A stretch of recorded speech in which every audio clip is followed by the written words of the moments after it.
In fact, I'll tell you a little story about that. Oh, good. On my honeymoon in St. Lucia.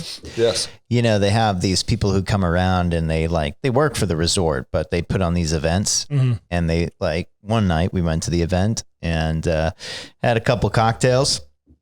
They paired me with this pretty large woman who worked for the resort. And she's not large, like as polite as possible. Not like was she like jacked? She was tall and like fit, but right. like her legs were huge. Right. Anyway, so we did the Dirty Dancing bit, yep. And definitely could not hold her up. Oh. So you dropped her? Well, I mean, like my knee was bleeding. You took the fall. Yeah, I did. She didn't fall, but I did. Well, I feel like we just got some good intro material right there, so I don't even know if we need to follow that. Perfect.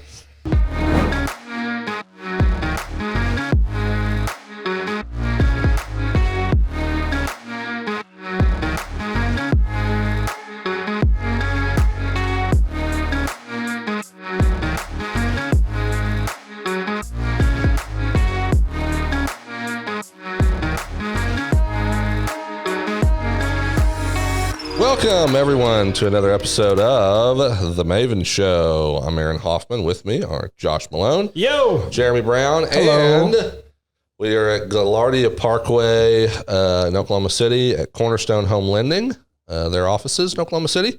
And sitting with us, joining us, senior mortgage advisor for Cornerstone Home Lending. The one, the only. The one, the only, our good friend, Dominic Dangora. Great to have you here, man. Yeah, thanks for having me. Glad you could join us. How are you? I'm doing great.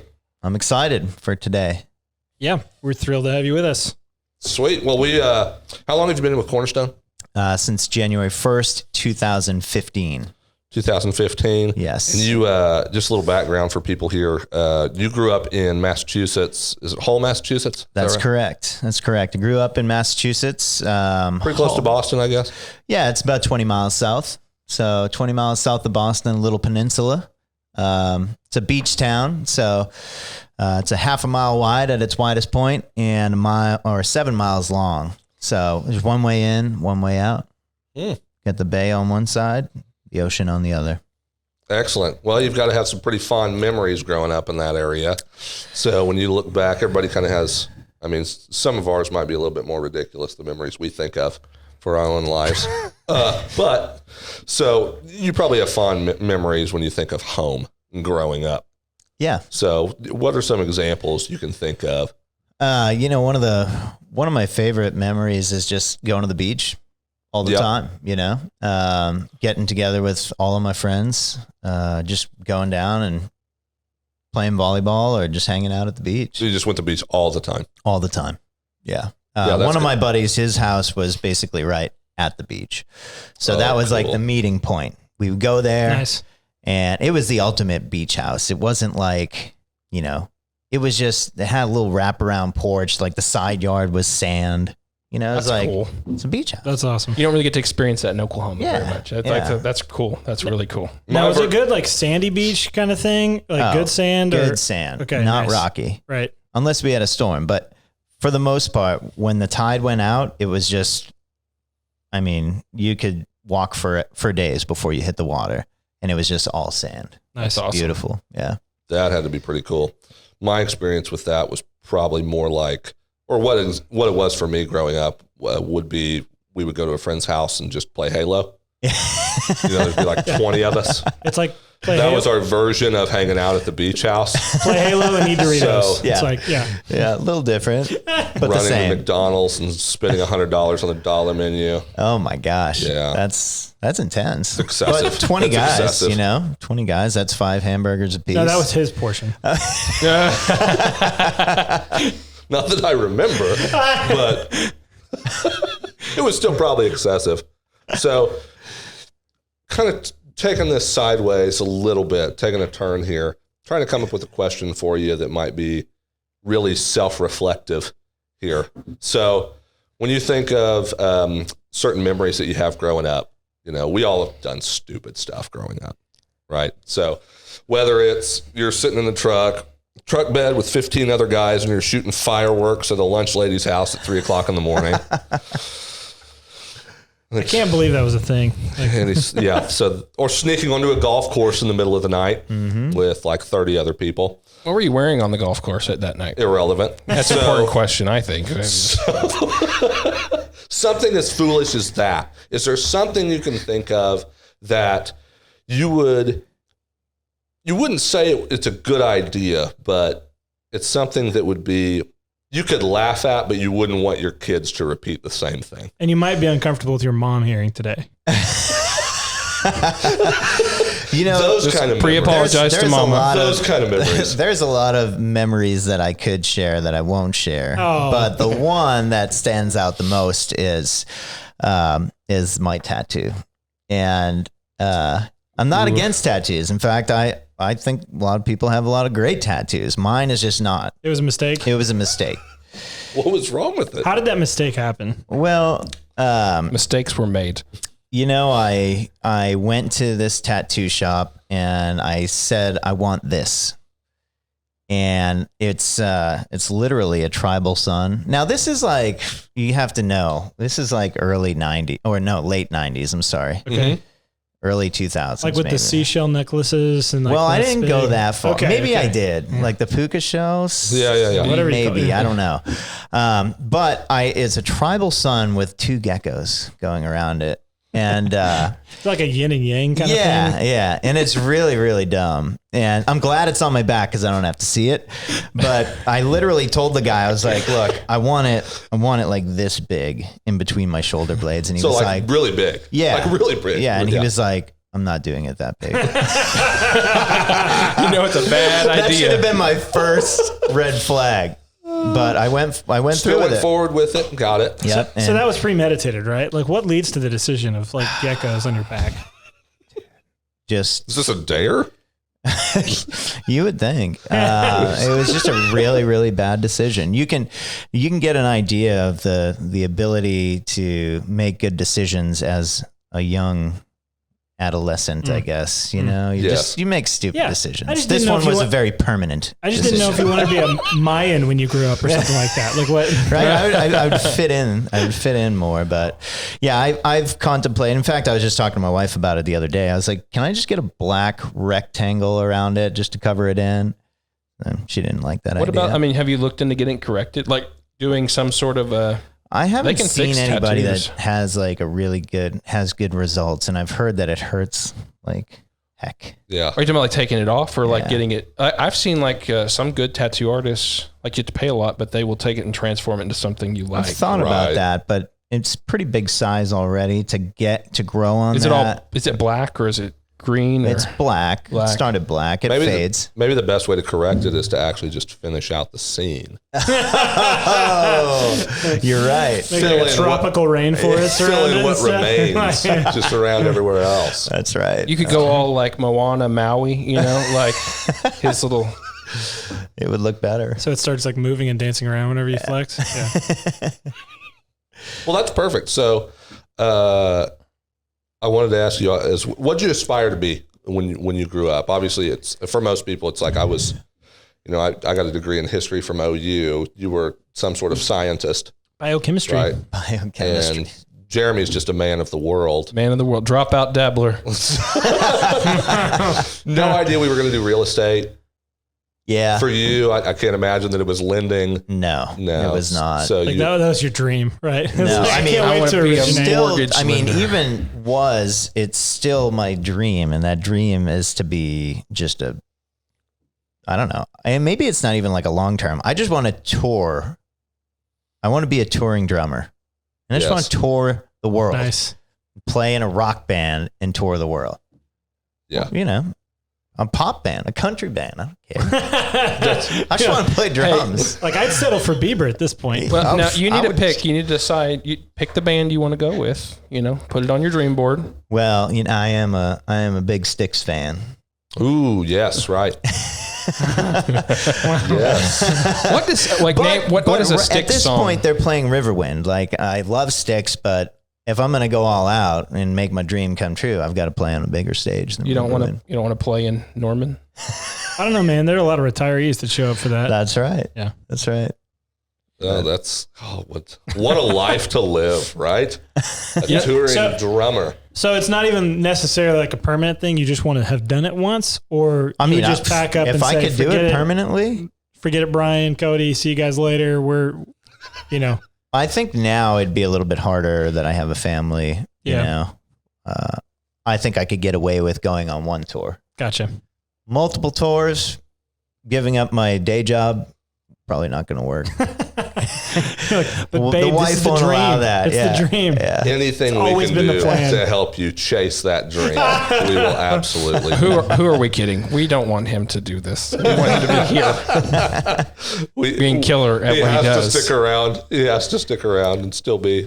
We have to crush your dreams because we need you. Yeah, exactly. So was it you actually signed up with the Air Force? Is that what brought you to Oklahoma initially, or how did you end up coming to Oklahoma? So it was the Air Force. I joined the Air Force right out of high school. So 18, I did actually a semester of college, and then I went into the Air Force. And so I was in South Carolina, Texas, Florida, and then prior to Oklahoma, I was in Germany for 2 years. So came straight from Germany to Enid, Oklahoma, and beautiful place. It was a little bit of a shocker. Yeah, I was going to say the similarities are probably, it's a long list of similarities, right? Oh my gosh. We were a 3-hour drive from Paris. You could drive to Amsterdam in 5 hours. You could drive, you could go anywhere really. And it's just centrally located. Right. And then you come here and it's just in the middle of nowhere and there's nothing. You're a 3-mile drive from Guyman, Oklahoma, a 3-mile drive or 3-hour drive. 3-hour drive. 3-hour drive from Guyman, 3-hour drive from Amarillo, Texas. Well, that's the worst drive ever. Yeah, 40 west. It's awful. There's nothing. Oh my goodness. No offense out there in Elk City. but I'll tell you, it was a blessing in disguise because I couldn't realize it at that time. But just kind of being exposed to Oklahoma.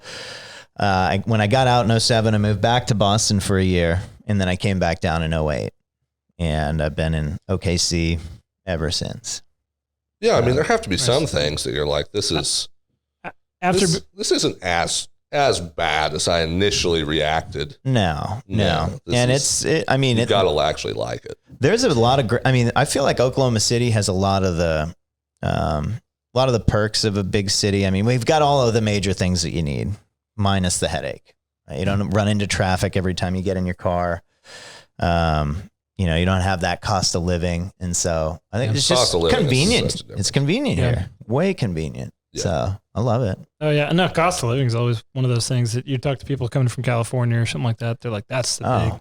Well, and that's one thing too. It's like, gosh, we can't go a couple of days without getting somebody from California that wants to sell everything they have there and move here. Yeah. It's like go from their 2-bedroom house, that they can't do anything with to like, 3,000 square feet on land. And they're selling a 900 square foot home for like 700,000. Right.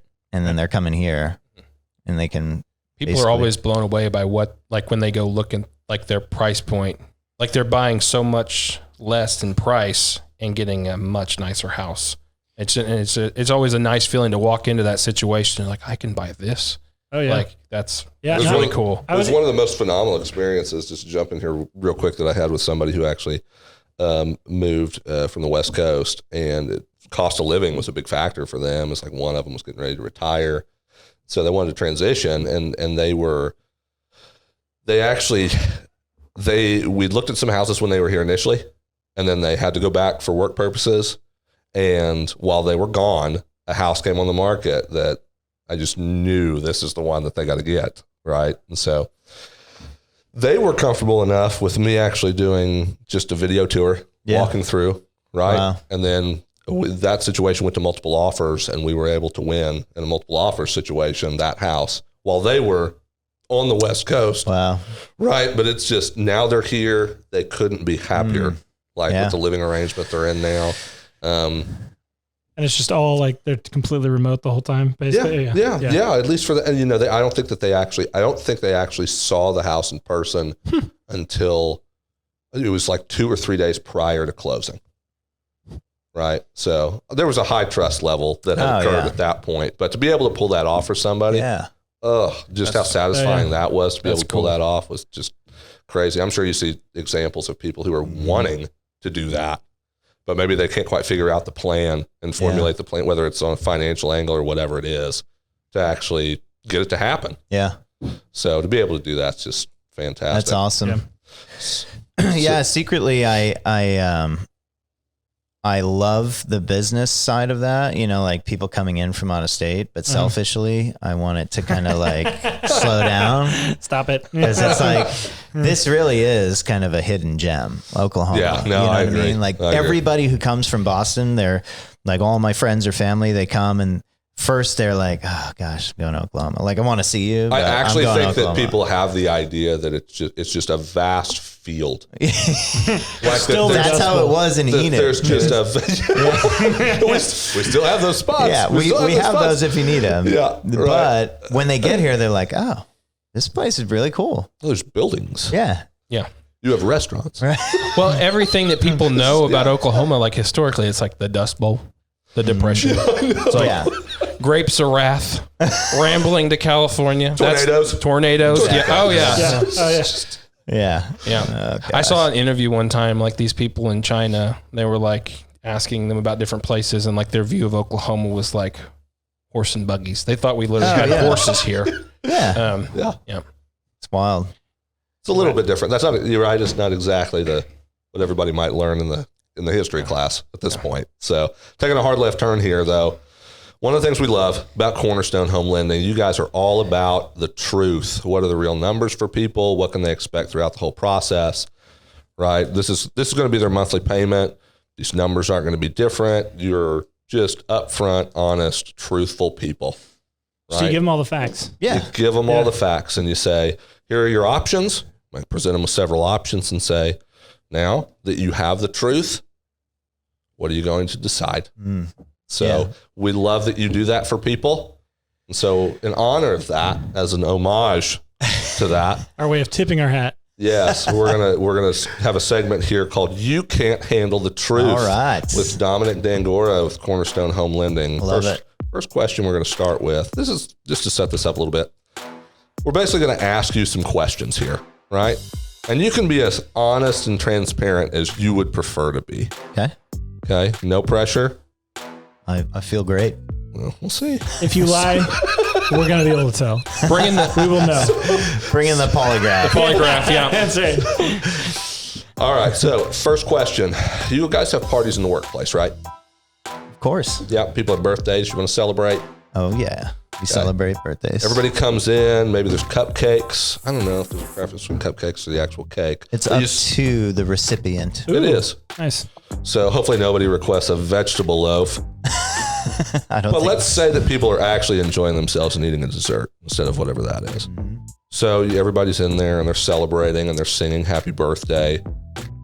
Have you ever found yourself mumbling the name of the person in the song when it gets to happy birthday, dear Michelle?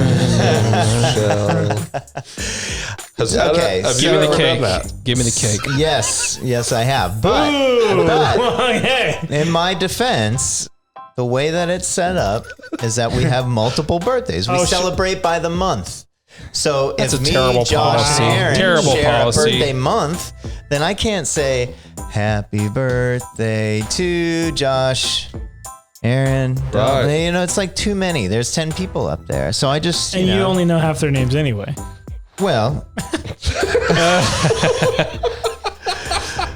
I do my best to try to remember everybody's name. I'm sure you actually do a really good job at that. You probably do better than any of the three of us.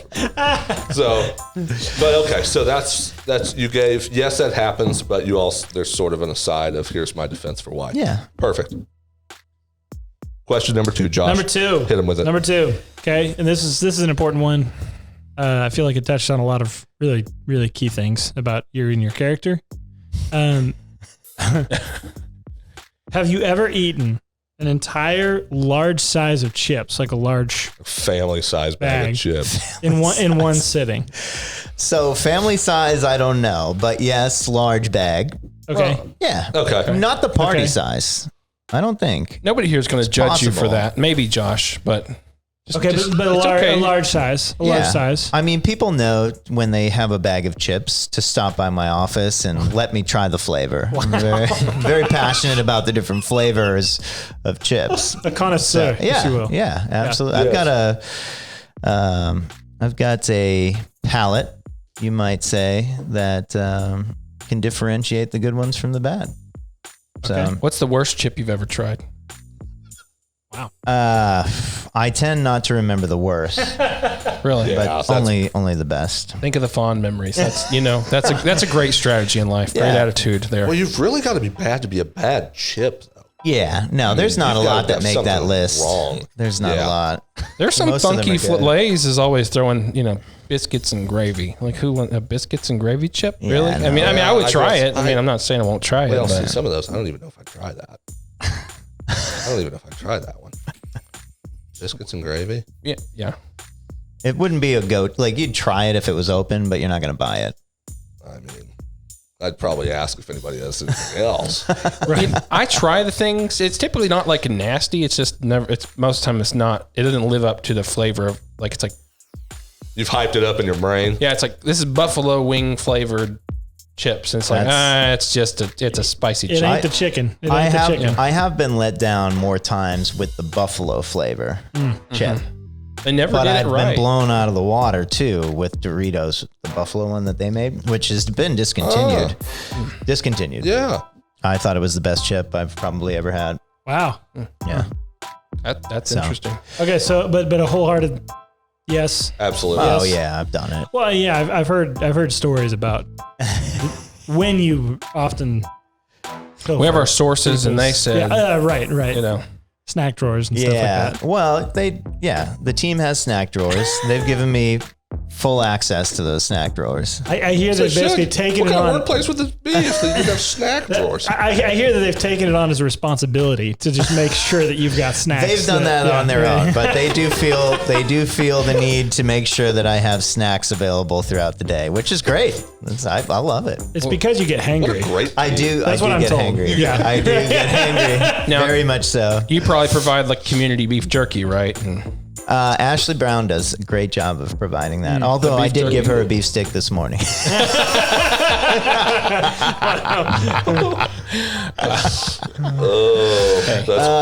Everybody needs to give, Yeah. All right, number 3. Do you want to? I'll take this one. So, Perfect. Who wore it best? Who has? Now, be honest here. Don't go for humility. We want. You can't handle the truth. We'll know. Who has the better cleft chin? Tom Brady, formerly of the New England Patriots. Yes. Gaston from Beauty and the Beast. Or Cornerstone's very own Dominic Dangora. Dominic Dangora. I did it. I said it. You said Dominique. Oh my gosh. Come on, man. I'm sorry. Dominic Dangora. Oh Lord. I'm going to have to go with Tom Brady. I'm going to have to go with the GOAT for sure. And his chin is different though. How so? It's more like his chin doesn't come out per se. It's there. It's flatter. It's flatter, but it has this little dimple in there. His chin like mine. It's got this banana. Did you? Oh yeah, no, it's really pronounced on your business card. You can. You should have a little shorter beard there and stuff. And it's just, it's for the first several months of dealing with you, because I wasn't actually dealing with you. You were just sending me a bunch of business cards and stuff. I just see that face and I was like, man, that chin. Look at that chin. This guy's got when I was in the military, I got self-conscious about it. I went to an oral surgeon when it's like, can you bring my chin back? Did people give you a hard time about it? Did they tell you this is beyond repair? He's like, dude, this is beyond. He's like, you've got a strong chin. He's like, you should just own it. And then that was it. That's as far as we went. That's he one said of the no. best pieces of advice Oh my you've ever gosh. received. Yes, it is. Right there. You got to embrace it. Are you kidding me? That's great. Who wouldn't? Continuing with Dominic Dangora of Cornerstone Home Lending with our segment, You Can't Handle the Truth. Who, did you want me to ask this one? Yeah. You want me to ask this one? Go for it. Who won first place at the Bomar Region 2018 Chili Cook-Off? That was me. I won. Was it? Yeah. Interesting. Yeah. You know what? That's not what I heard. The results are in, and it's been determined that is a lie. Our own version of Maury Povich. Maury Povich, yes. Povich on the side. What did your wife have to do with it? I would imagine something. Okay. So it was. Okay, I see where you're going. Unless you're a better cook than I've heard. Well, okay, so it was a joint effort. Husband and wife. Team up. Right. Number one chili. And yes, she did help cook it, but ultimately Whose recipe was it? it was hers. Who's providing the instructions on how to... What was your contribution to the effort? When you talk about a team. This sounds like a question about children. I did lift the cover off of the slow cooker crock pot. Yep. I opened some cans You of smelled tomatoes it at one time, right? I did. I stirred it. I opened several cans and I mixed. Yeah. Yeah, we don't mean to understate what you did. Right. No one's trying to take away from the role that you played here. Yeah. This sounds like a dad's contribution to a pregnancy. You know what I mean? Oh my gosh. I opened some cans. Man. We just want to determine, did you get the credit for it occurring, or did she ultimately get the credit? I got the credit, and she still wants me to bring that trophy home. In fact, the kids bring it up every time we eat chili. They're like, "Why is that trophy still at the office?" I'm like, "Well, why would I bring it? Where am I going to put it here? It's not going to." What is on a mantle? Is that? Oh my gosh! What is the actual?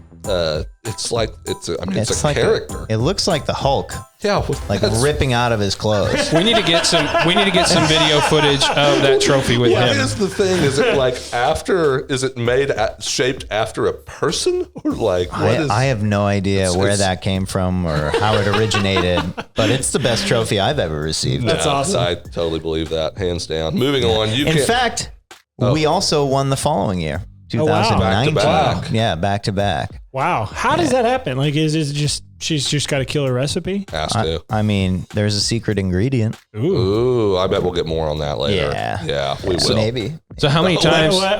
What's the secret ingredient? You want me to? Want me to give you the secret ingredient? People will draw their own conclusions from our questions later, and they'll be able to figure it out. How many times do you think the Dangora team is going to repeat? Are we talking about a three-peater? Yeah, when's the 2020 competition? We are definitely going for the, what do you call it when you get three in a row in hockey? The hat trick. Hat trick. Yeah, we're going for the hat trick for sure. That's great. And I'm confident that we will win it. It seems like it. Yeah. I mean, the swag is part of the victory. It's part of what's going to get you there. If you needed a focus group to improve your recipe, I know some people that would eat some chili. If you wanted to make it for live this on air. pool, this pool thing, you're talking about, It sounds like it doesn't need that much improvement at this point. It's solid. But if you did want to run anything by this focus group, Mavens, we'd be willing to. Knowledge communication. Willing to sacrifice our own personal time. Next question for You Can't Handle the Truth with Dominic Dangora. Okay, can I take this one? Yeah, go for it. So, better must-see concert performance: Dropkick Murphys or Flogging Molly? I have to go with Dropkick on this one. Oh, okay. Okay. Dropkick, and I don't know this for fact, but I feel like Flogging Molly sounds an awful lot like Dropkick, and I feel like Dropkick was around before Flogging Molly. The original. Yeah. Yeah. Plus, I'm a little biased. I used to be in a band with the old guitarist for Dropkick. His son used to play in a band with him. Oh, nice. So we got, it's just a little closer to my heart. Yeah. So if you still have that connection, you could use that. Well, I don't. He's not in the band anymore. That's a great way to. Yeah. So if I tried to talk to, the two remaining original guys, they'd be like, "Who are you?" But maybe. But I was actually in one of their music videos. Oh. When I was 16 years old, so a long time ago. Which video? Barroom Hero. So you can YouTube it. As a 16-year-old. Yeah. Was that some of that stuff you didn't want to talk about? Oh gosh. Antics growing up. No, he had to be proud. You have to be proud of that. Fond memories. But yeah, being in a music video called Barroom Hero at 16. Very nice. So much right with that. Now, where exactly were you in that music video? What club or what? No. Like, where were you? Oh, I was standing. You have like a prominent role? I'm like on the stage behind the drummer. Okay. Yeah. Okay. Just me and my buddy Rick standing there. So I've heard this before, and so I went ahead. I did a little research. I went ahead. I pulled up a screenshot of the video, and I would just want to verify. Is that in fact you? That is. Let me see. They're standing right behind the drummer. They look like a young Daniel Radcliffe. What? I mean, that is Dominic as a 16-year-old. That's so funny. That's amazing. That's incredible. I don't know if I would recognize you. You had a different chin back then. Well, you were the drum set was right there. It was your destiny was so close. You get to sit behind Matt. That dude is a wizard on the drums. He is amazing. Are they? Is Dropkick Murphy? Are they still a band? Are they still together? Still perform? Still tour? Yeah. Maybe we could make a plea right here. Can we get Dominic to tour with you? If you're out there, I can't live up to Matt's play. Dream. If I could play like him, I would probably be touring. And did you hear how I just said that? That was the Oklahoma infusion. Touring. Touring. I'd be on touring. I would never say that. Touring. It's touring. Wow. I can't believe I just said that. So it only happens. So for a little bit of a bonus question in here, can you say a few things, like a few lines in your best Bostonian accent? I don't like to do that. Dude, I don't know if I've ever heard it ever. Like I've never heard you talk. And what are you doing? I'm not like an athlete. I'm going to blow out an Achilles and I can't write a joke anymore. If I blow out an Achilles, that's 20 minutes of material. Are you from Southie? No, that's a Goodwill Hunting question that I've answered for 15 years, ever since that movie came out. Are you good at math? Do you like apples? No. Well, I know it has to be there because you. How many times have you had somebody ask you to say, "Do you like apples?" Well, get in the car. Yeah, one of our favorites. So here's the thing. Here's where I'm scarred. Okay, which is why it led to me how talking. How annoyed are you at the question the way that I just am? Asked? All right, because I'm over here at a 7. When I joined the Air Force, I had such a thick Boston accent that I would get made fun of by the drill instructors, basically everybody in my flight, and then leading into my first couple of years in the military, where I would just constantly get asked to either repeat myself because they truly didn't understand, right, or they would ask me to say certain words. And so I think over time, I just kind of like, it was conditioned out of you. Yeah, I just like stopped because I felt like this circus clown, Wow, like a freak show. Yeah, and so just living in different parts of the country and being exposed to different just ways of life, I just kind of distanced myself from it unintentionally, or maybe with a little bit of intention. But fast forward, and I feel like I don't even have an accent, but I don't drink anymore, but when I had a couple of drinks, it came right out. Or if I get in front of my family or on the phone with my family, it's like a man. My kids always ask me to, like, when we go through Brahms or something, they're like, do it in Boston accent. Come on.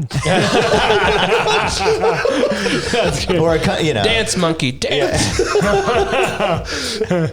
So I've heard when you get excited. around here too. That'll really. If I get excited or if I get mad. Okay. Ooh, man. That'd be kind of fun to watch, I think. Yeah. So I should be glad that I've never. I don't want to be on the receiving end of that. I don't think though.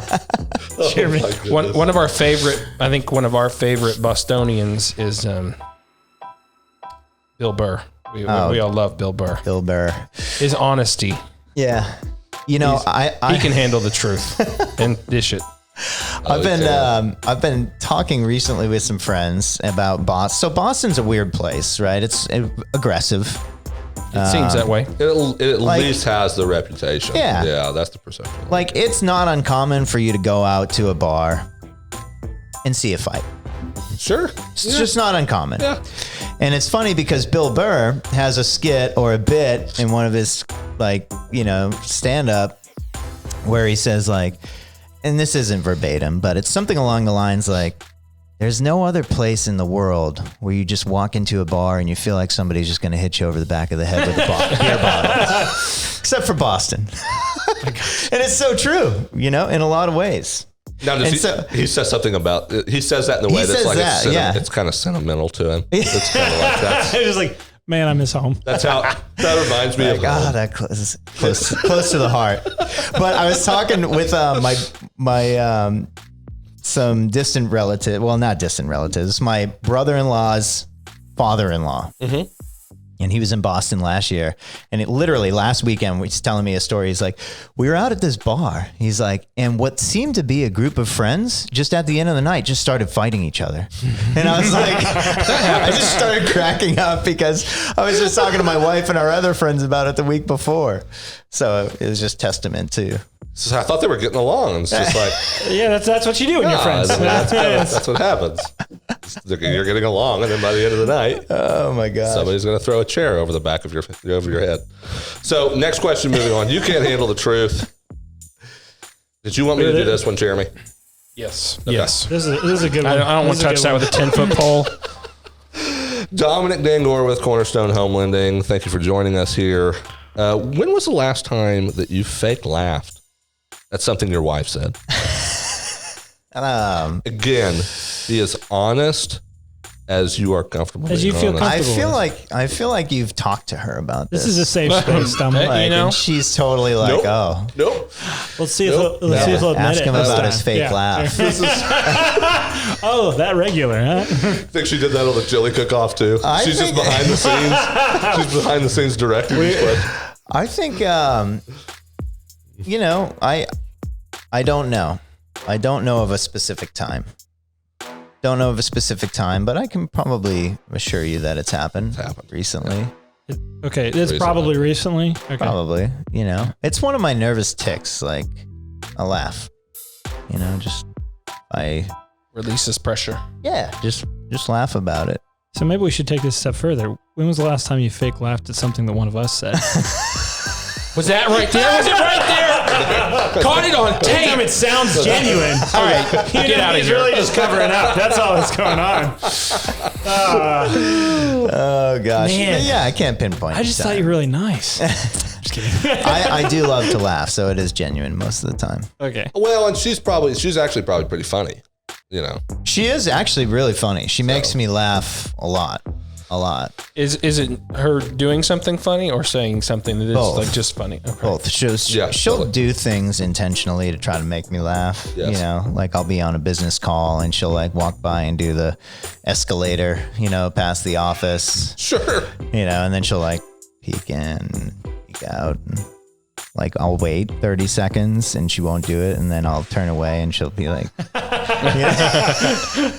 So it's she's got the timing down pretty well. Yeah, little stuff like that. It's funny. She's quirky and really funny. So most of the time it's not fake then. Oh no. Most of the time it's yeah. Okay, good. Yeah.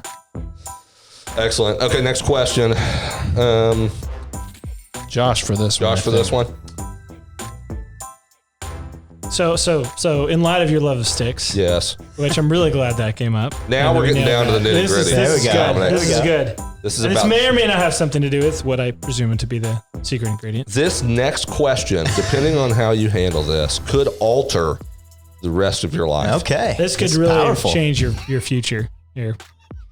If you could be in a live concert performance with the band Styx. But it meant you would have to not eat Galamaro sauce for the rest of your life. The Hefner family sauce that you married into here. What would you choose? I'd have to go with Styx. I'd have to go with Styx. Does that mean I get to adopt his drumming ability as well? Yeah, I mean, you have to have it. I would imagine. You can't put on a Styx show because you can't. Yeah, because you can't be in it without it. Yeah, you have to. I mean, my ability alone would not hold up to the performance that Styx fans would. Yeah, like that alone. Is that who Styx is? See, I actually I've heard this whole Styx thing, and I'm like, I don't even know. Oh, you need to download. Didn't even know. You just download the greatest hits of Styx. Yeah, and you'll be like, oh my gosh, I know every single one of these songs. Okay. So you would turn your back on your family, your in-law, your family-in-law here. What's your response to those who may question your allegiances? Here's the thing: is I wouldn't be turning my back. They would actually. They know how passionate I am about your dreams. Drumming. So you think they would be supportive? They would actually push me to do that. They would know. Well, because we know that you're. That's good family. What's your title here? The product development advisor. Yes, for Galamaro. And Galamaro sauce. Yes. So really, your primary role with the business, the way you contribute to the family and to what's going on there is basically being a glorified taste tester. Well, let me back up. So, would you repeat that title again? The product development advisor. That's globally. That's not just national.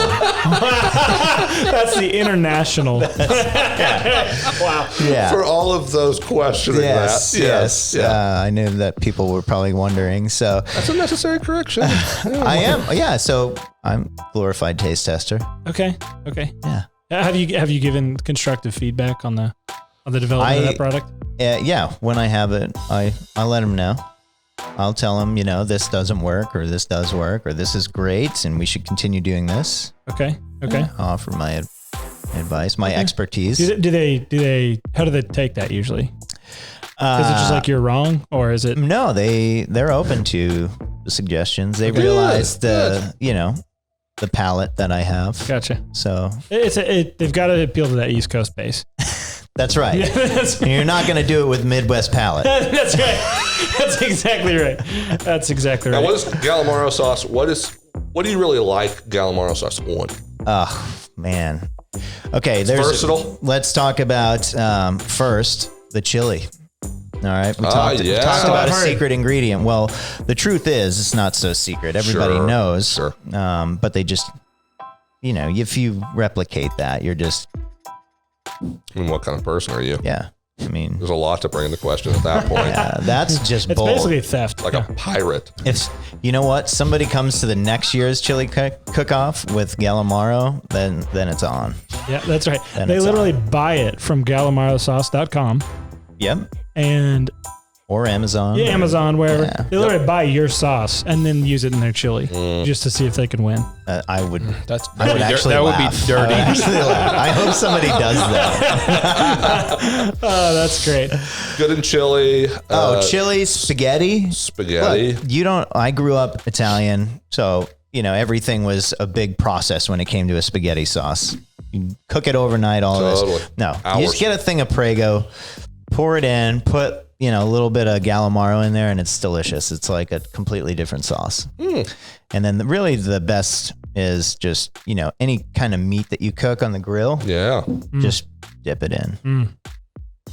That's it. I felt a little of that flavor. Yeah, my mouth is watering. Yeah. Right. I've never had it, but my mouth is watering thinking about it. You've not had it? Never had Galamaro sauce. That's part of why we need to have a pool party or something. Yes. Oh my gosh. We'll load you up. We've got to try it. If you have it, we can just take some shots of it. Get some B-roll of that and go in there. Get going that way. Shots. Moving on. Everybody. Moving on. Let's see how many we got here. Okay, we got a couple more to finish this up. You want to take this one? Yes. Yeah. Which of the following is actually your real name? 1, Dominic Dangora, or Dominic Sambora. Well, it depends. Because we know it's one of those two. Yeah, exactly. It depends on who you ask. I'm a fan. Oh, yeah, it's your question. Your question. Go ahead. Neither, but this is not. That's not. But those are all names that I have been called. In all seriousness, Dominic Dangora with the Danger Team. Yeah, exactly. The Danger Team. See, I never get the Danger Team ref. What was that? What instead of Dangora Team? Yeah, somebody said the Danger Team. Yes, yeah. In fact, I think there's danger, like a caricature about it too. But if not, there should be. Yeah.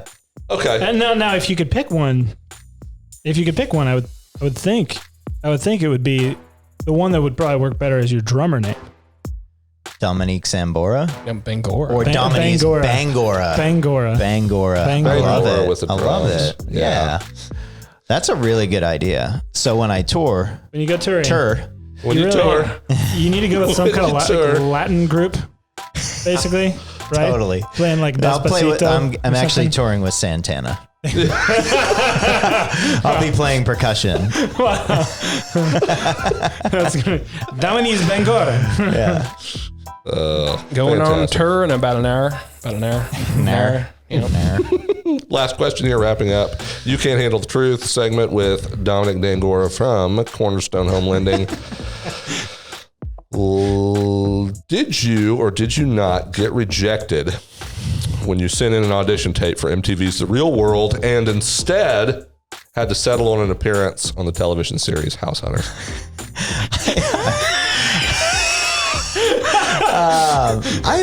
I swear, if I applied for The Real World, I do not remember. That's not a part of my life that I remember. Is there a video of that?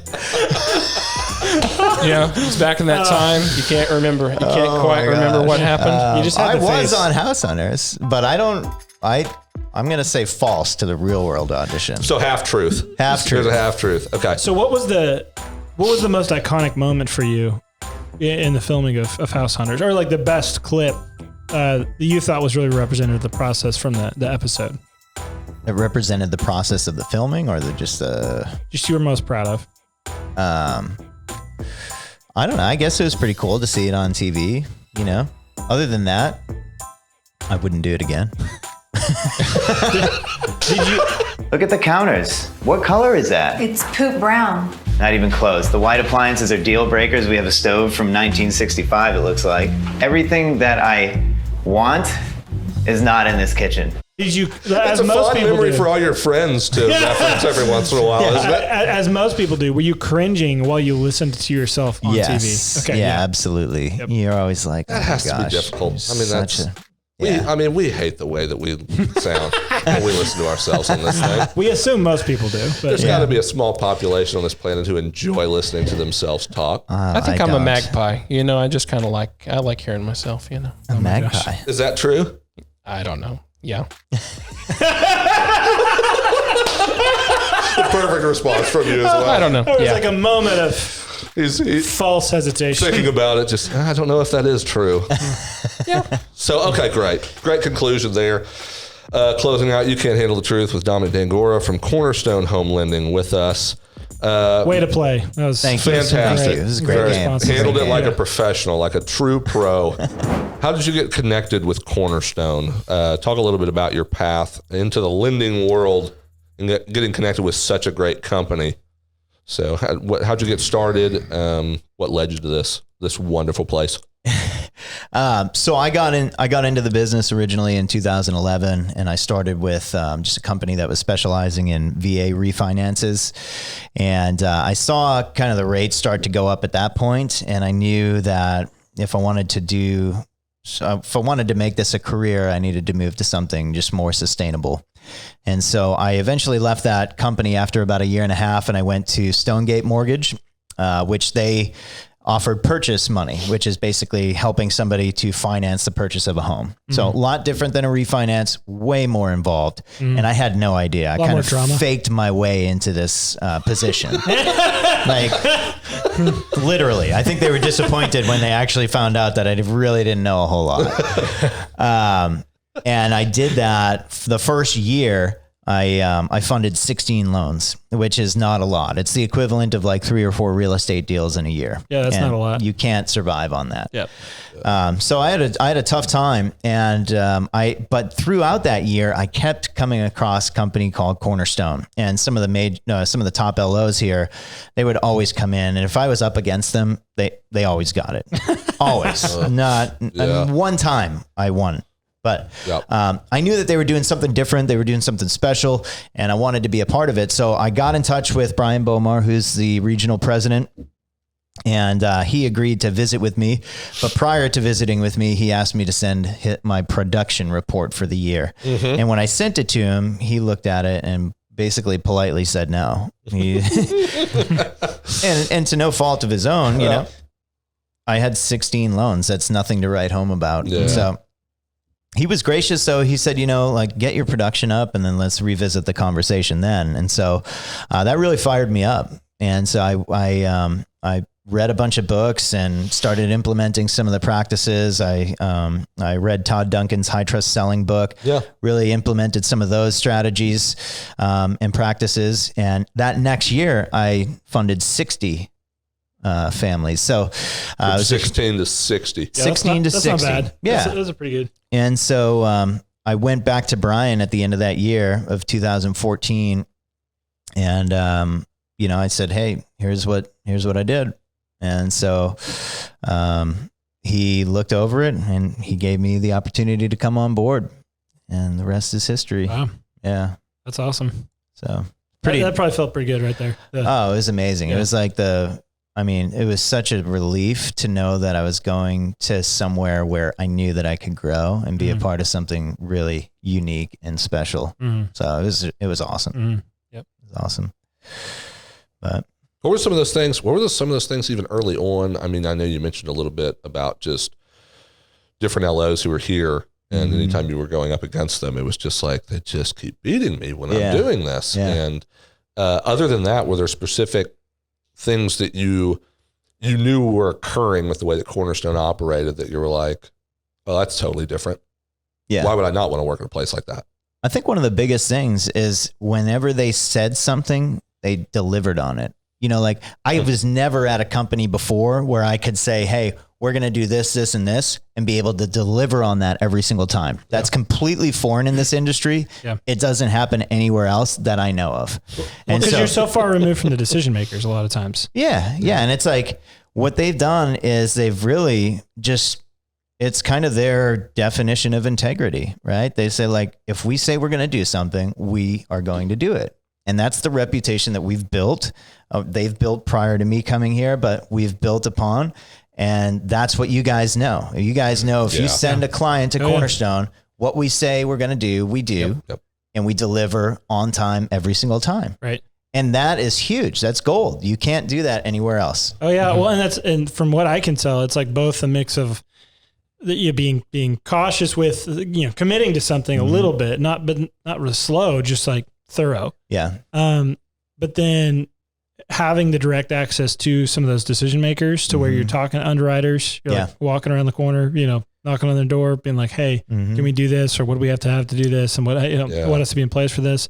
And even in the most kind of dramatic situations, being able to go straight to the president, to Bomar, and say, hey man, here's the details of what happened in this situation. And I've, seen situations where you guys have gone ahead and funded something that like maybe didn't make perfect sense in terms of like your risk potentially with the situation. Right. But because of the integrity piece, you knew you had to do it. Exactly. I think the big thing is what helps us to do that is, one, of course, the support, right? We've got everybody who touches the loan from start to finish is under this one roof.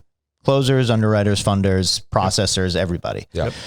So that gives us complete control of the transaction. Right. But the bigger thing is knowing that this is a family on the other end. It's not a loan number. Yeah. So absolutely. You talk to other companies and it's like, hey, this loan or this loan or this loan.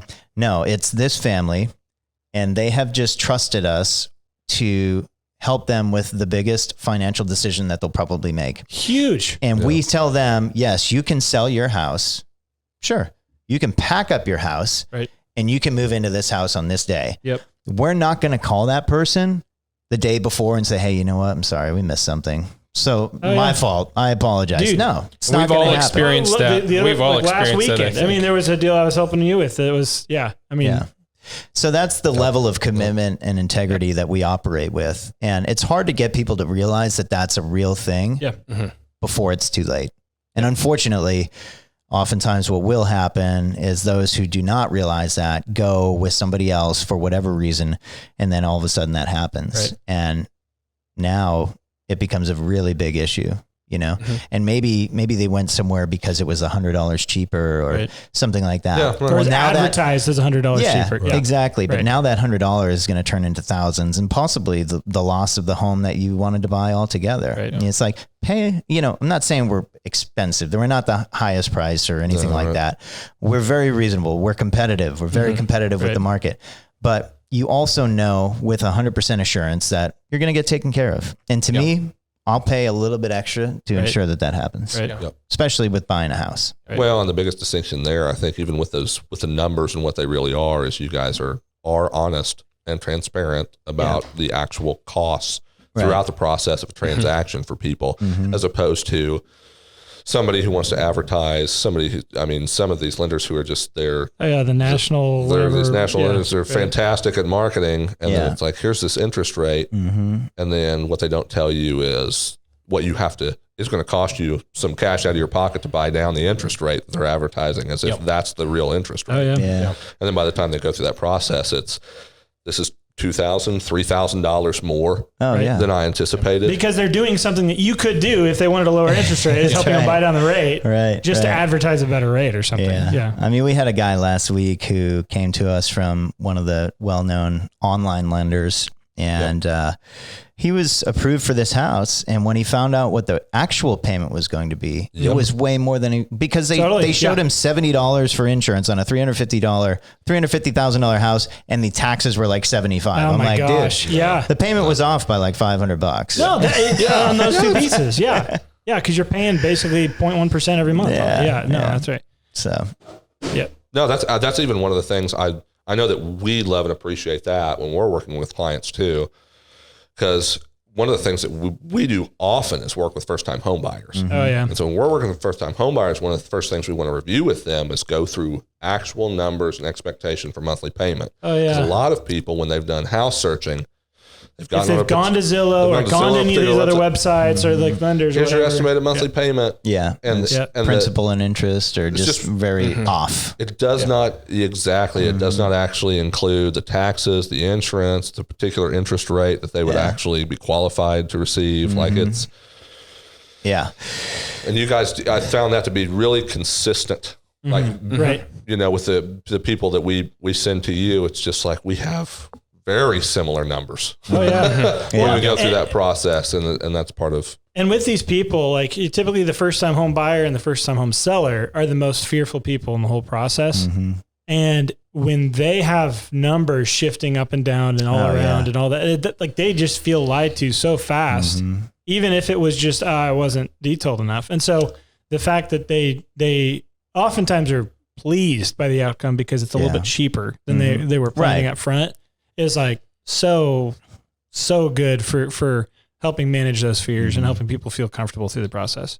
And we intentionally overestimate up front. The fees are 98% of the time the cash to close, and the fees are never higher, but the cash to close could sometimes be higher due to prepaids. But for most cases, the cash to close is less than what we disclose, and that's intentional.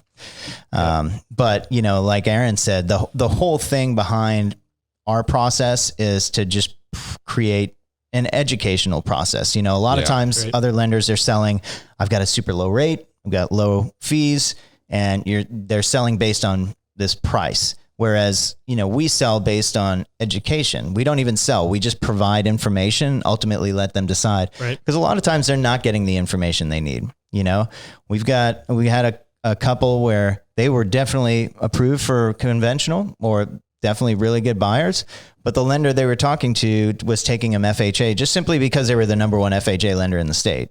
It's costing them thousands, or in the country, costing them thousands of dollars in unnecessary fees and just crazy. So I think you guys do. It's like there's such a value on education that you're willing, and you always have you always have the client and their needs and serving them up front. And that's you as an individual, the whole team, Cornerstone. Like you all have that kind of focus that it allows you to be willing to sacrifice time, energy, and effort into knowing more of the details for each individual so that you're not missing this particular aspect or this particular nuance that can really be just cataclysmic to a transaction. You're actually getting far enough into the details that you can literally like start fixing the game plan.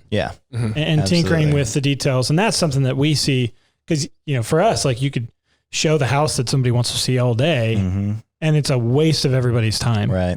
If you don't have the right game plan and if they're misinformed on one of those pieces, one of those 20 pieces, right? Yeah. And you get all the pieces so that you actually fix the piece that's not working right for them. I mean, it saves everybody time, effort, energy up front and sets the right expectation. Right. Now, and one of the things I appreciate the most about you guys is like your willingness to take people who aren't totally put together and totally ready.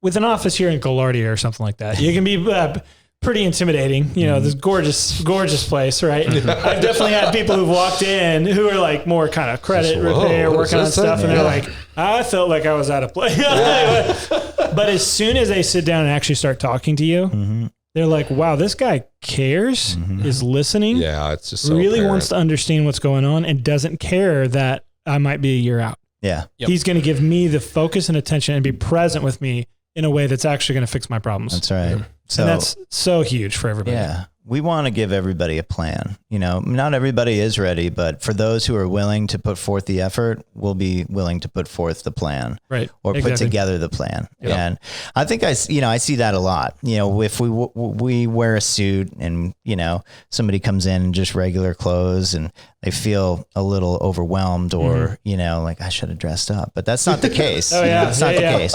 We're just, and not saying that wearing a suit shows that you're professional. I'm not saying that, but we just, we want people to know that we're serious and we care and we want to do a good job for them.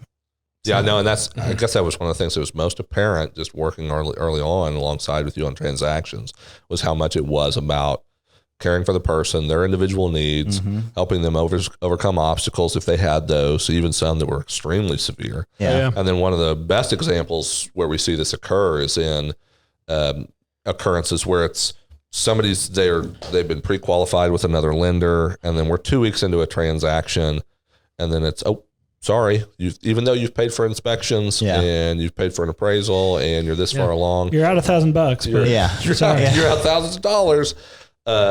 You can't actually qualify for the loan for the house that you're trying to purchase. The hero loans. And then what ends up happening is, once they get connected with you all, this has been multiple occasions at this point where it's unreal. Where we've seen it, and it's just there's something that they missed, the other lender missed. That was this. Here's a piece that's just if they fix this, then we're good. Yeah. And not only that, but even finding more often than not, you all find the solution very quickly. Right. It's not even like, hey, this takes us a week to try to figure this out and stumble through it. It's a very quick turnaround. We've got just a really great group of knowledgeable folks. Everybody who works here has a really wide or expansive knowledge base of the guidelines. And we've got a lot of people with decades of, history under their belts or, just being in this business. And that helps a lot. So we do those deals often, monthly. We get several, and it's unfortunate, but it's a good referral source of business for us. But that's just a testament to show like, this is what you're dealing with in most cases, with other lenders is just kind of a, just a lackadaisical approach to giving a pre-qual versus, somebody who's really serious about making sure that you can actually buy a home, so. Right. Yeah. And a lot of those close insanely fast, right? So like if they have the appraisal already. Yeah. How fast usually? Like 8 days. Which is like the fastest legally allowed, right? Yeah.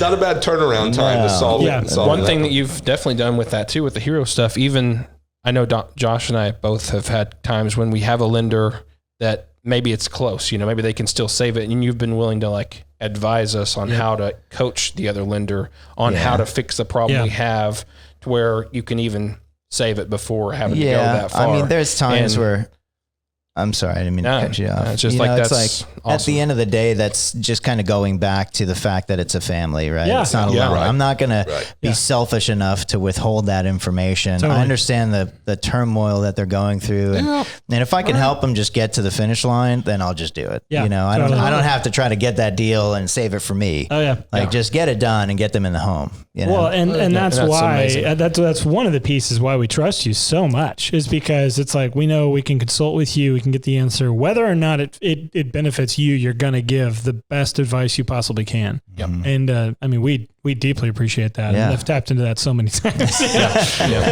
So, and you talk about the growth from the first year where you started doing this of 16 fundings in a year to 200. This was around the time, I guess was this 2000, when was this that you spoke at the Sales Mastery with Todd Duncan, Tom Ferry was there? That might have been 2018, 2017 maybe. Yeah, 17 or 18, I think. Yeah, and it was about 200 fundings at that time.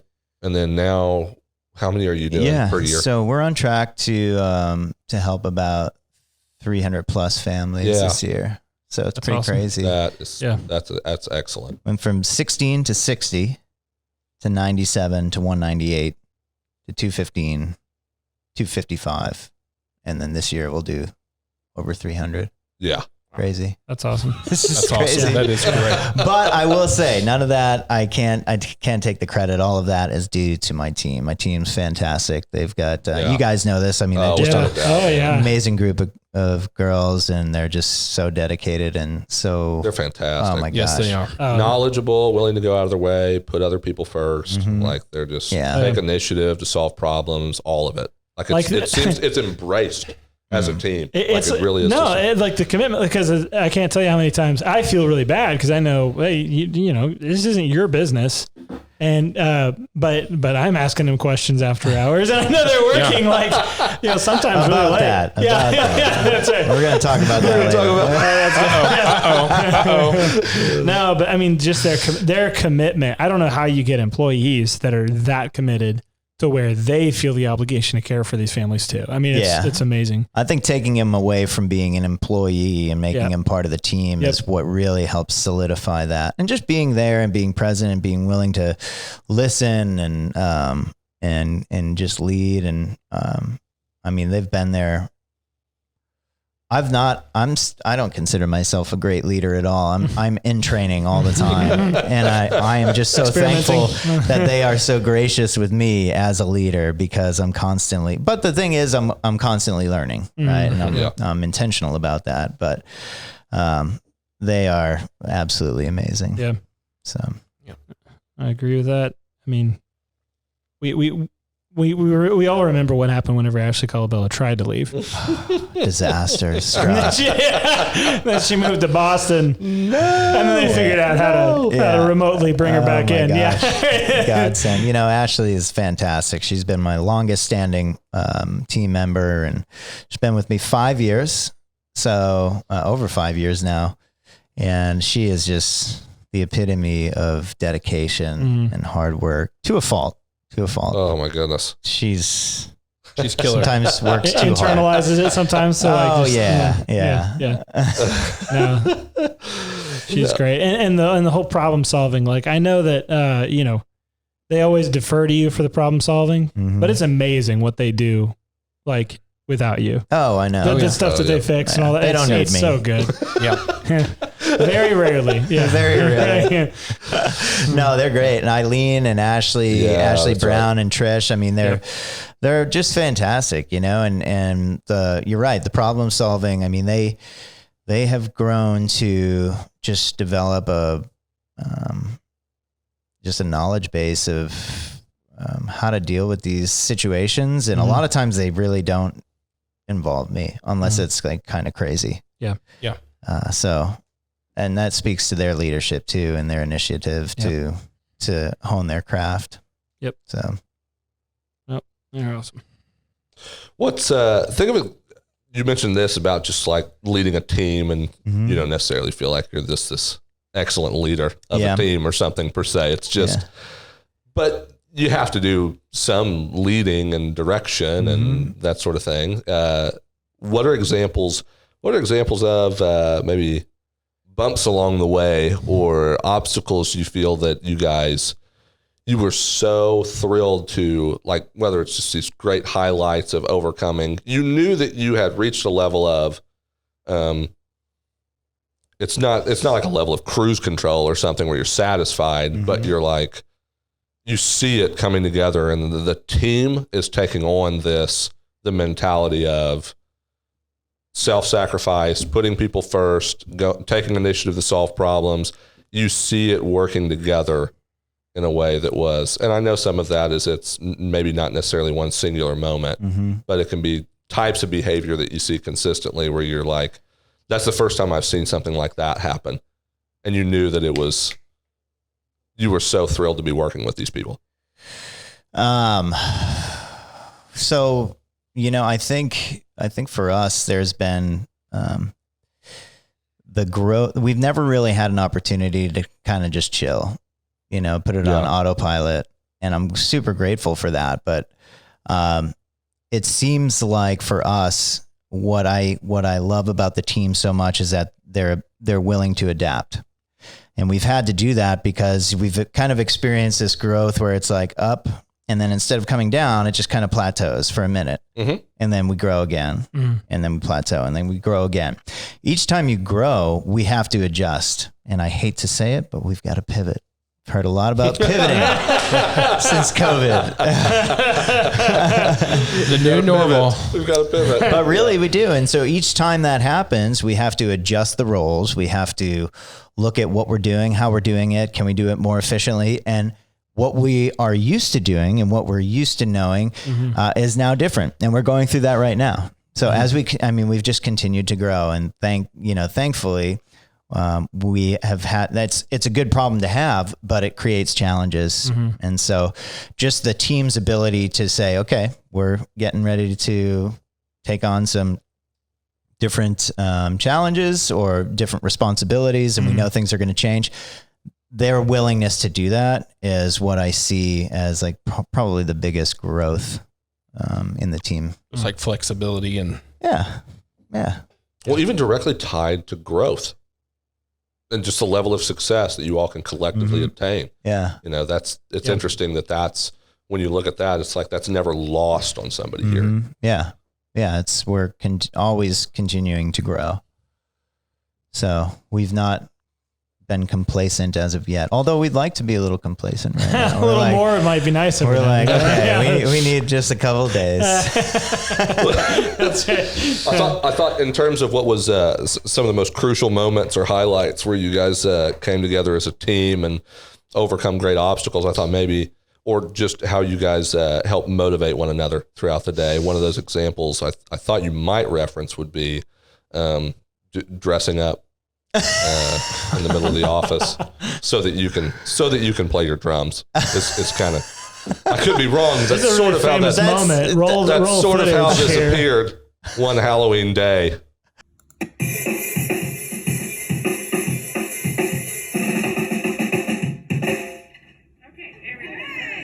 Well, that's not typical. Although I will. It is. Why not every day? I don't always lug my drums up here and dress up like a rock star. You're not going to start instituting rock band Wednesdays or something? I would love that. That could be good for morale. Yeah. But no, good culture. We don't. Nothing like that. No. Well, something to consider. Wow. So on that note, are you planning on going to NAMM? I want to go to NAMM. I've never been. Are you familiar with this? National Association of Music Merchants. You mentioned this the other day. Southern California every January. I'm never ashamed to say that I'm not very familiar. I thought you were talking about Vietnam. I'm going to go. I've told myself this year that I'm going next year. Okay. Yeah. I miss it all the time, but I'm going to go. I started digging into some videos. I mean, I don't know if you want to go into describing, if you can describe what's supposed to occur in that event, but it just seemed like there were a bunch of booths where you had different performers, drummers, guitarists, like a bunch of different. If you can imagine a vendor's expo, but with musical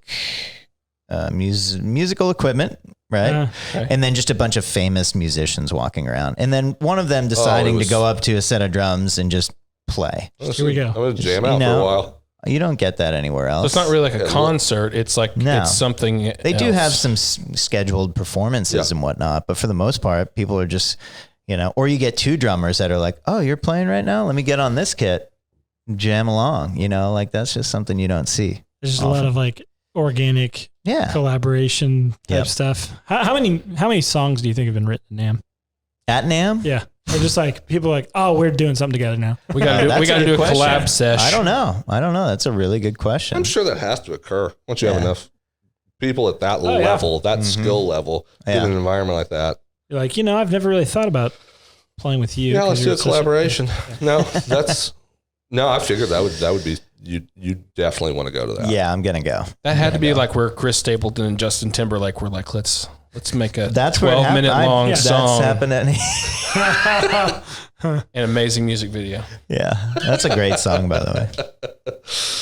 Say something. Yeah, it is. Yeah. So, how many kiddos do you have? So we have 3 total: 2 boys, 1 girl. Yeah, Tristan, Sophia, and Beckett. Awesome. Yeah. They get into too much trouble? They do a pretty good job. Tristan, our oldest. Your oldest. He's a troublemaker. How old is he? He's 11. He's 11. Yeah. He's old enough to make cold calls. Like ornery kind of thing. He's not like getting into trouble. But not like actually trying to breaking windows, He's right. Just constantly standing behind you at the couch and making noises in your ear. That's great. Intentionally. That's like trying to see if you notice. I do that kind of thing still. So. That's great. So with your kids, do you have some life lessons you'd like to pass along to them, whether it's just things you've learned along the way, the lending service industry, or it could be anything? Life lessons you definitely wish that they would. Sage advice. Yes. Yeah. Great wisdom. So I think probably the best thing for me growing up was to actually, have some responsibilities. Super important, super simple, but my parents, we didn't have a lot. And so if I wanted something at the store, it wasn't like, hey, Mom, can you buy me this candy bar? I mean, sometimes, but for most part, I had to buy it. And so I got a job. I delivered papers when I was 8 years old. Child labor. Yeah. Exactly. Exactly. Right. I bought a leaf blower when I was 11 with my birthday money. Nice. And I started, cleaning up people's yards. And then I got a job at a butcher shop. So I think just like having some responsibilities around the house and just knowing the value of $1. Right now, we're trying to teach our kids like money doesn't grow on trees, right? You can't have these $400 pair of Yeezys. Like, I'm never going to do that. Never. Oh my goodness. I don't even want you to do that if you can. But you know what I'm saying? It's like just understanding the value of $1 and understanding hard work, and then they can go from there. Yeah. Oh yeah. No, because so many people whose parents are successful financially or anything like that. Like, I think about this a lot. Okay, if we really win this game, right, and get to where we want to be financially, like so many kids, 2nd, 3rd generation, get real soft and like lose the money. Yeah. Like most millionaires are 1st generation millionaires because even when you have the money, nothing replaces work. Right. Yeah, exactly. So it's super important. Yep. I still try to go out of my way to spend as much time as I can with my family. My wife just had her 4th girl. So, and they're both doing really well, but I try to make that as much of a priority as I can. Yeah. And yet still, it's never enough for the girls, right? There's always this, I wake up and it's just, are you going to have to work today? Can you stay here and play? Can we play outside? We're just going to do fun stuff all day, right? Yeah. That's always with them. That's the case. Yeah. But I've intentionally made it part of a conversation that I have with them on somewhat of a regular basis. That is this, the time and what I'm investing, trying to get money for us as a family so that we can have these different things in as much as they can understand, right? Yeah. Like my oldest is like almost 7. Right. So it's like, hey, I'm not talking about these really high level thought experiments or something. But in as much as you can, like, understand that what I'm trying to do provides food, provides just the clothes, these different things that you all get to enjoy with one another. Yeah. And it's like the moments that I have to be away from you, believe me, there's part of it that I hate too. Right. Yeah. But there's a cost to that. And then I kind of invite them into this whole, so in as much as you can, help relieve burdens around the house and help mom with this and be involved with one another with fixing these things and doing these chores. Or not color on the computer keyboard. It's less that I have to spend doing with some of those things, right? And that allows me to have to work less so that I can spend more time with you all. Yeah. Right. And it's kind of like this, it's almost like mapping out this equation of just, if you all can do these things, then and take these personal responsibilities, that will free me up to where I won't have those responsibilities. Yeah. Right. And like the trying to teach them responsibility through the, just how the household is managed in the first place. Yeah. Like for Charity, the big deal was like, she wants to have a bunch of brothers and sisters.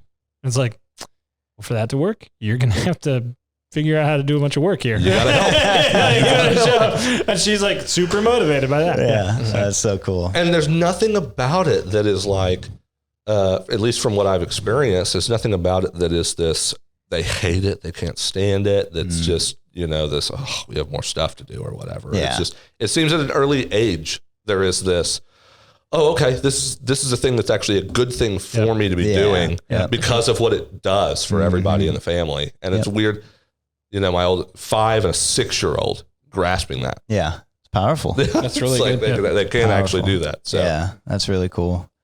I'm sure that gives them a level of control, like makes them feel like they control things more for themselves even. Like once they get the confidence that they can do it, then it's like, hey, I'm doing something in the world. Yeah. Yeah. I get to help determine how much time I spend with Daddy. Well, it's one of those things. It's one of the first things they'll tell me. Then next time I see them, they'll bring it up. I did this, so we can. First things they'll tell me and say, "Hey, Dad, we did da da da da da to help Mommy with this thing." It's one of the first things that they'll tell me when we walk inside the house. And so you're going to stay home tomorrow, right? Yeah, and then it's immediately the peer pressure of that. Yeah. So, that's sweet. It's awesome. It's awesome seeing that. So very cool. A couple of quotes to run by you. This is a segment we're going to refer to as Quoth the Raven. Just a reference here to the Maven Ravens on the logo of Maven Real Estate. But they're just some quotes. We're going to say them, and we just want your random thoughts, your immediate reactions to them. What does your gut tell you in response to these quotes? First one, by an individual of the name James Clear. Okay. James Clear. You do not rise to the level of your goals. You fall to the level of your systems. Man, that is one of my favorites. What does that mean so, to you? That speaks a lot to what we do here. If you don't have your systems in place, you have nowhere to go. You will fall, you will crumble. And the only way for you to grow is to have those systems and processes in place. And so, that's how we operate here. Everybody has a system or a process, whether it be good or bad. But that one spoke to me a lot because it just speaks to what we do here at Cornerstone. Everything is so systematized, and there's a reason behind it. And so, I don't know, it's one of my favorites. Yeah. To just take this a step farther, just think about this. Like to a small business owner just starting out, like has basically no experience, right, in like building a business. What is a system, and how do you create one, whether it be for yourself or for a team, or like what does that actually mean? I would say a system is just a way in which you intend to operate efficiently, and or the best way that you can to run your business. And I think probably the biggest thing that I've seen and that I've done personally is I began to build my business or grow my business without that system in place. I have it in my mind, I have an idea, but I don't have it mapped out. And until you have it mapped out, which is painstakingly time consuming, but ultimately, it'll pay dividends. Like if we've heard this analogy before where if you're going to drive from here to New York, you're not just going to get on the highway and drive. You're going to map it and you're going to have a direction and you're going to get there a lot faster than if you just, start driving somewhere. Right. So it's the same thing with your business. You just have to figure out what it is that you want to do, how you're going to get there. And you have to take the time to, know those steps. And in doing so, I think you'll have a much clearer picture, a clearer direction on how to get to where you're going. Gotcha. But it's like the specific, say, script or like whatever, however micro or macro, like the step-by-step detailed map of this is how you go from point A to point Z. Mm-hmm. And all the different points you go along. Yeah, absolutely. Okay, cool. Anyway, next question. Yeah, next one. This is by an individual, Jordan Phoenix. Oh yeah, Jordan Phoenix. Oh yeah. Does that ring any bells here? Blast from the past. Ring any bells here? He says, quote, a person who genuinely wants to see you grow and be happy, who is fiercely loyal, speaks the truth, and stands by their word, is one of the rarest, most valuable things you can find on earth. The only way to find and connect with these types of people is to become one. It's one of the greatest things we can experience in our time here. Man, that speaks volume to kind of everything that we talked about today, too. I mean, that reminds me of Brian, that Brian Bomar, so my regional president. I mean, that's him. And, he is that person. And through that has helped me to develop into that person, too. And really just the whole culture of this office. So that's another one of my favorites. Who is Jordan Phoenix? I don't know who that is. I actually don't even know who he is. I was just curious. I used to follow him, and he had some good quotes. I don't know what he does. And you just posted on your Facebook at one point. Yeah, that was an OG quote. Like, I don't even know where you found that. Let's keep that secret. From the time we read it on an old Facebook note. Yeah, that's funny. High level of Facebook creeping. Last quote, ladies and gentlemen, before you hear it on the news, I'm going to tell you myself. About an hour ago, we had an incident where one of the employees stuck their arm through the cage and the tiger tore her arm off. I can give you your money back, or I can give you a rain check. Tiger King. Tiger man. King. Oh yeah. My gosh. Man. Initial gut reaction to that. Oh, well, okay. So I was talking about this with my wife. That dedication from that gal in particular. I mean, you talk about somebody who's dedicated to the mission. They said, look, you can go through 2 years of surgeries. Multiple we surgeries keep your years, hand, or we can cut it off. Cut it off. Just cut it off. I need to get back to work. Tigers. Yeah. And then within like 5 or 6 days, she's back to work with her hand missing. Straight up. And not even upset about it. Gangsta. Even after all of the drama. No, it's just still dedicated. That's crazy. Yeah. That is psycho. That's a good team player right there. Yeah. You can find an employee like that. That's. Now, that was the same occurrence where he said in the office by himself, he's standing there with the camera and he says, is that the same one where he says, I'm never going to financially recover from this? I don't know exactly where his head was at. But oh, what a show. Never seen guns pointed at people so many times. That was disturbing. It made me sweat a lot. Hidden gem, Oklahoma is. Oh, yeah. Hidden gem. That's what brought you back, really. It's the exotic animals. Yeah. Tiger nados. So when people have this mentality, when it comes to selecting a lender that they want to handle their transaction, help alongside them, and when they're purchasing a place, and they think, well, aren't all lenders the same? Aren't they really the same when it comes down to it? Yeah, basically. What do you believe separates what you all do here with Cornerstone Home Lending from the rest of the competition? Okay, so that's a loaded question with a loaded answer. So what I believe we do differently is, one, you'll notice a difference from the immediate conversation. We ask a lot of questions. We want to understand what's important to you. Details. Yeah. You listen to people? What? Yeah, I know. Yeah. We actually ask you questions because we're generally, what's the word I'm looking for? Curious. Thank you. Yeah.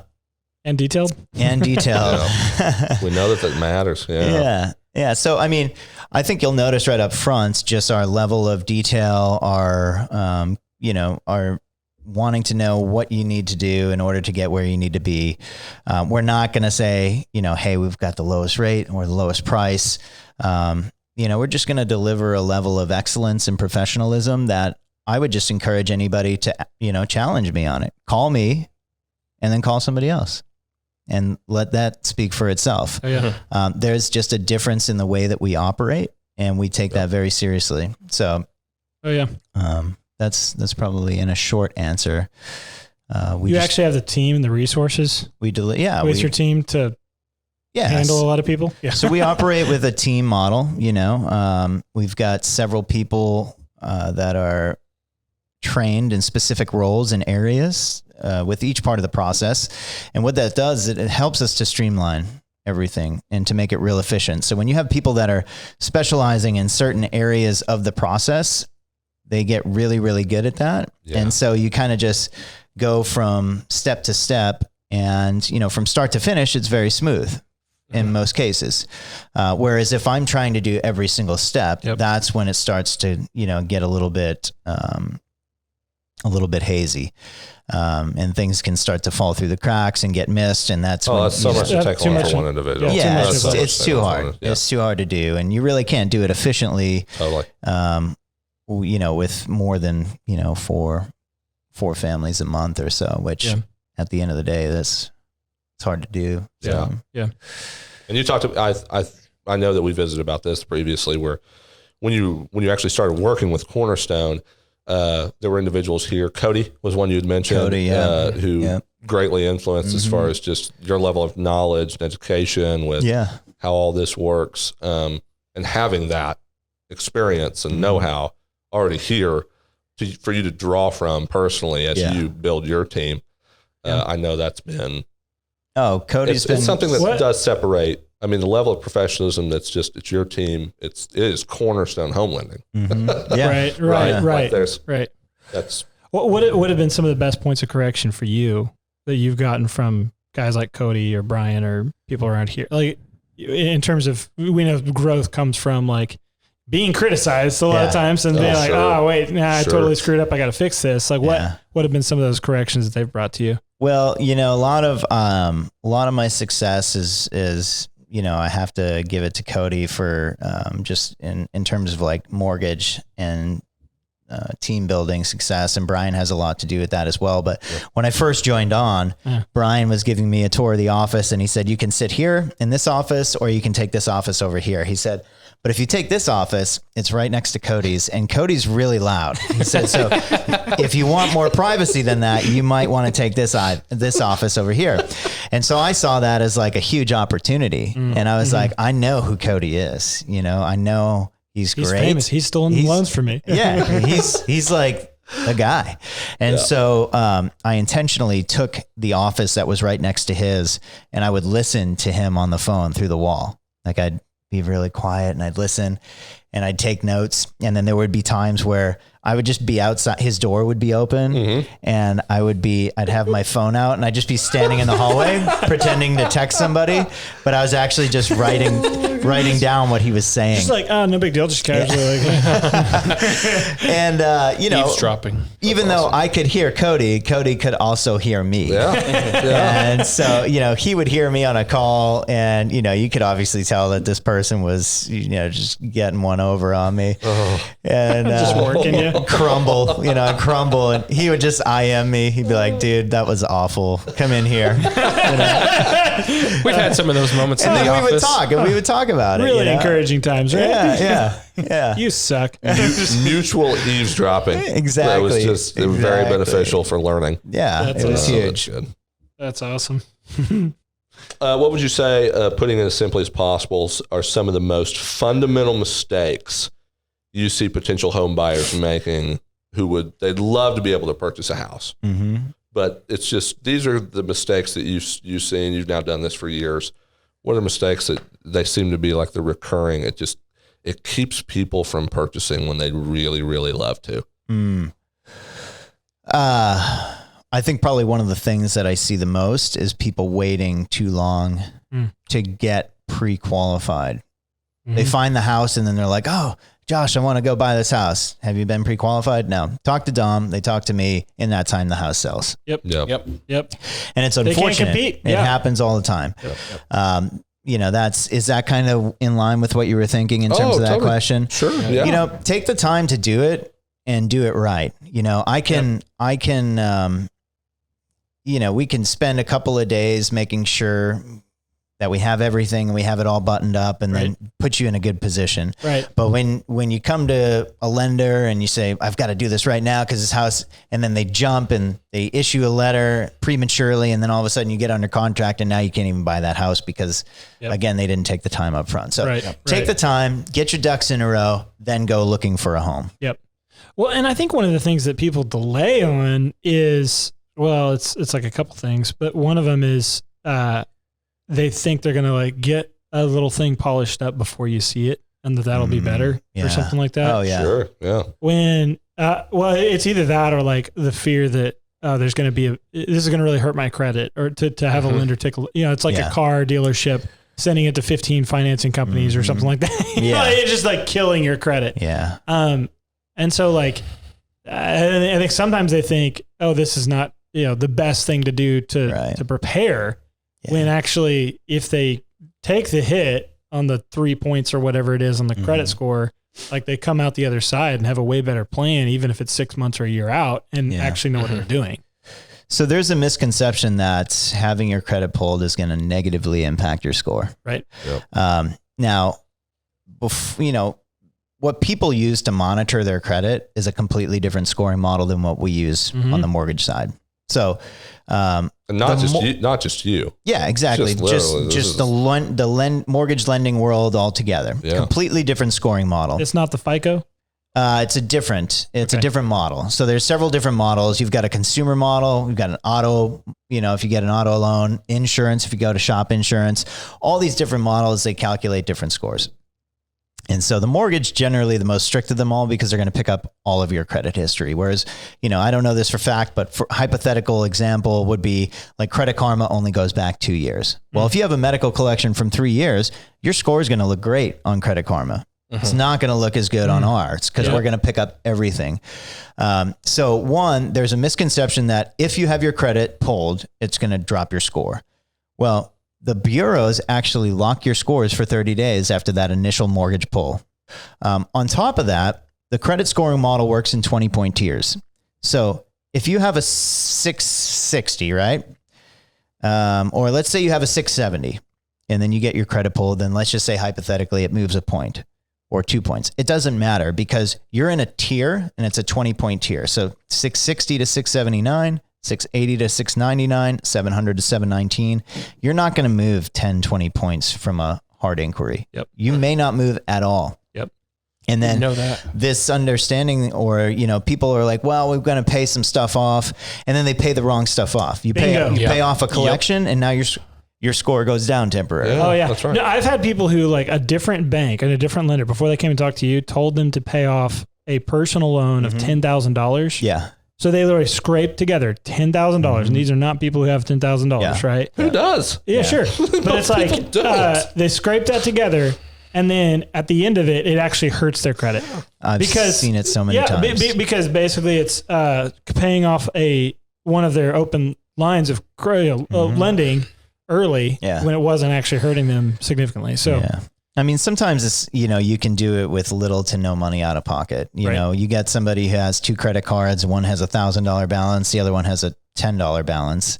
And instead of paying that $1,000 balance off, you just transfer some of that debt to the other one. You do a debt transfer. So you've kind of evened out the amount of utilization. Yeah. And then that can get them to where they need to be. Yep. But they don't know that, or they don't know that paying off this collection is going to drop their score. Right. So it's best that we look at it and then develop a plan. Is it ever better for them? Are there things that it would be better for them to fix before they came and talked to you? Or does it not actually matter at all? It doesn't whether matter. You see it. It doesn't matter because I feel like 100% of the time, what's most effective is probably not what they're going to do. Right.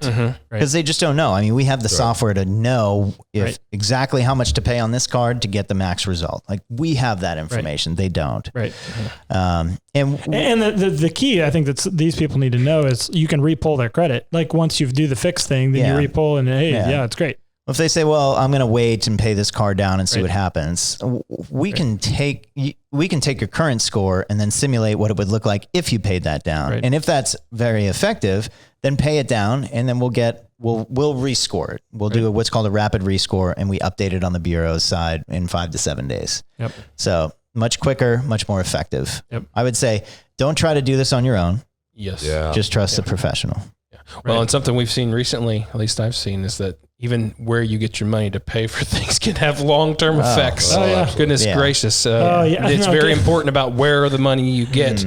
Yeah. Even if you don't sell a pound for more than, they might think it's worth, then you can't count that. There's all kinds of stuff. Yeah. Well, and even like taking, it's important to not take unbanked money. And like make sure your money's banked for long enough to mattress money is no good. Yeah. Many people, I believe, it's hard to overcome any sort of fear of rejection. Yeah. And so you've got a lender who's evaluating you personally. You've got a boss who is critiquing the way that you work. You have a family member who is looking over your shoulder and thinking that you're not parenting the way that you should. Oh gosh. Yeah. Right. Yeah. But the fear of it is the correction. Yeah. It's like the fear of being evaluated, critiqued, and some form of rejection. And how vulnerable do people feel when their credit gets pulled and it's like, there's your life history. Here's all my financial history. Yeah. And so there's something about that that's crucial for us to be sympathetic about and be very understanding of and say, totally get it. Reasonable fears. And if you still want to better your living situation. Yep. Right. If you still actually think that this is where you're at right now, you want to improve it, the best place to start is to actually apply, try to get a pre-qual, be open to being evaluated wherever the problems may exist. But have Cornerstone, have somebody who's actually, they'll look at all these nuances and details and be able to say, here's a scenario if we do this. Here's a scenario if we do this. Here's a plan for the next hour or for the next year. This is what this should look like. Yep. Formulating that and putting that together with them. Yeah. Yep. And, just making sure that we put together the most effective plan.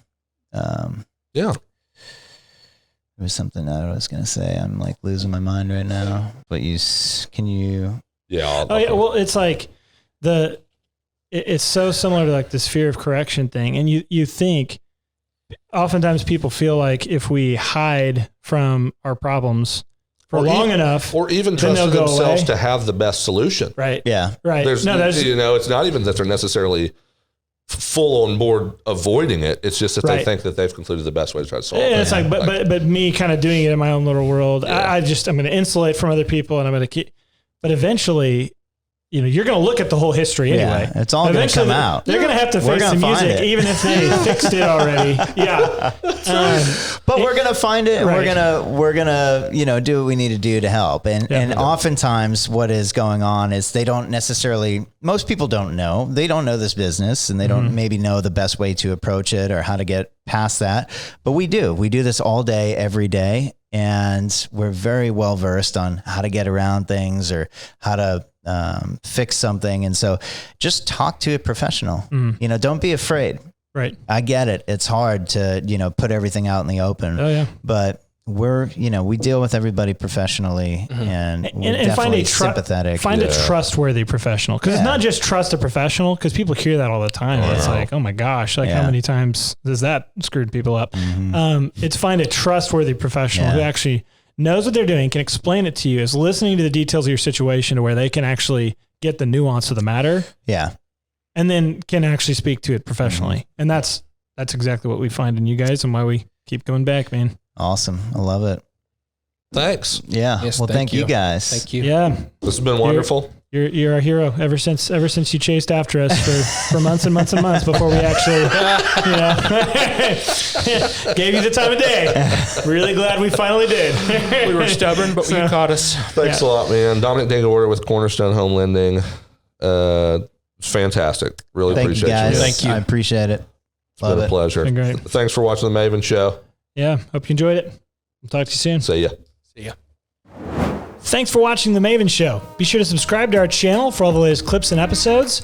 Also, comment below with what you thought was the most interesting or helpful from this video. And if you want to help us out, please like and share our posts on social media. Thanks so much.